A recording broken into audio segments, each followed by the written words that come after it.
Juin 2007. C'était un beau matin ensoleillé.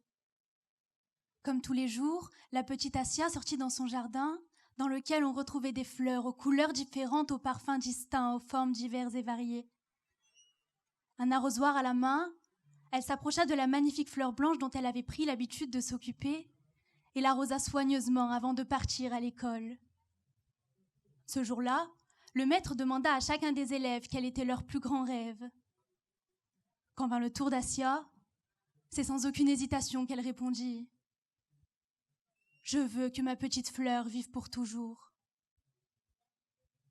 Aujourd'hui, en allumant la télé, je tombe sur les informations.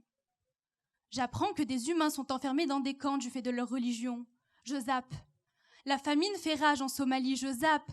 Un tremblement de terre a eu lieu en Syrie, je zappe. Une guerre oppose l'Ukraine à la Russie, je zappe. Je zappe, je zappe, je zappe. Mais à quoi bon ? Il ne sert à rien de fermer les yeux. Tel est le monde dans lequel nous vivons.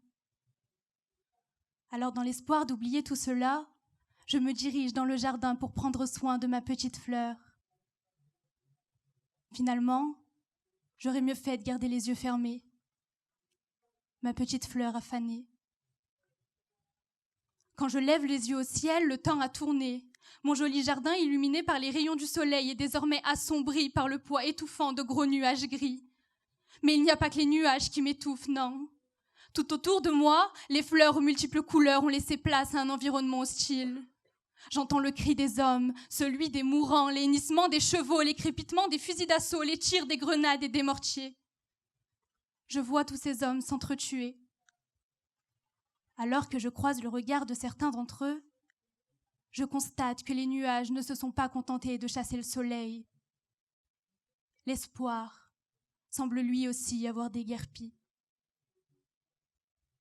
Car si Céline Dion disait voir dans leurs yeux ces lendemains, aujourd'hui dans leurs yeux, je ne vois plus rien.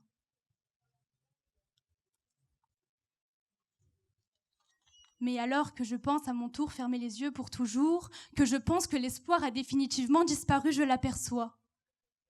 Comme une lumière au milieu de ce champ de bataille, elle est là, ma petite fleur blanche. Et pendant un court instant, l'espoir de retrouver la paix me saisit.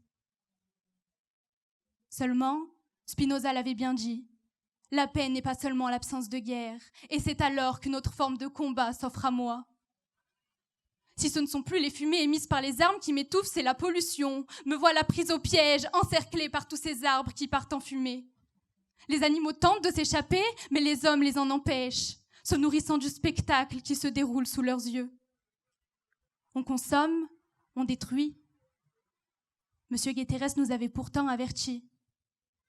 L'humanité fait la guerre à la nature. Et voilà que j'observe partir en fumée ma forêt, emportant avec elle tout espoir de paix. Mais alors que tout est en train de brûler, que la forêt est bientôt totalement décimée, elle est là, encore une fois. Derrière toute cette fumée, ces pétales blancs continuent de briller.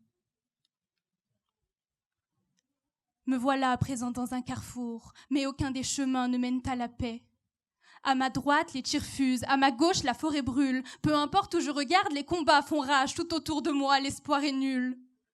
Le Sahel, le bassin du Tchad, la mer rejetant son lot de migrants, la Libye et son retour indécent à l'esclavagisme, l'Amazonie, la Somalie, les Ouïghours, les Yéménites, les Syriens, les Éthiopiens, l'urgence climatique. Et me voilà à bout de souffle. Essoufflée d'avoir énoncé une partie infime des conflits dans le monde, essoufflée d'espérer une paix qui jamais n'existera. Sita Hassin Ferra disait que la pleine jouissance de la paix repose sur une sérénité de l'état d'esprit, une concorde sociale et une harmonie avec la nature. Je ne vois rien de tout cela autour de moi. Mais mon rêve a beau avoir été suspendu par l'histoire, je refuse de le laisser mourir. Non, non, l'espoir n'est pas un discours de naïf, de con incompris et inconsidéré. Alors, suivant les conseils de Jane Goodall, qui affirme que chaque graine est une étincelle d'espoir, me voilà, comme quand j'étais petite, tenant à la main un arrosoir. Agenouillée au fond du jardin, je creuse un petit trou dans lequel j'enterre une petite graine. une petite lueur d'espoir. Car la paix est cette fleur délicate, si belle, mais si fragile. Et malheureusement, le jardin dans lequel elle grandit est aussi le théâtre de conflits incessants, de rivalités, de jalousies et de guerres. Les fleurs s'y fanent, les tiges s'y brisent, les racines s'y dessèchent. La terre est souillée, les eaux sont polluées, l'air est vicié. La vie est menacée, la survie compromise.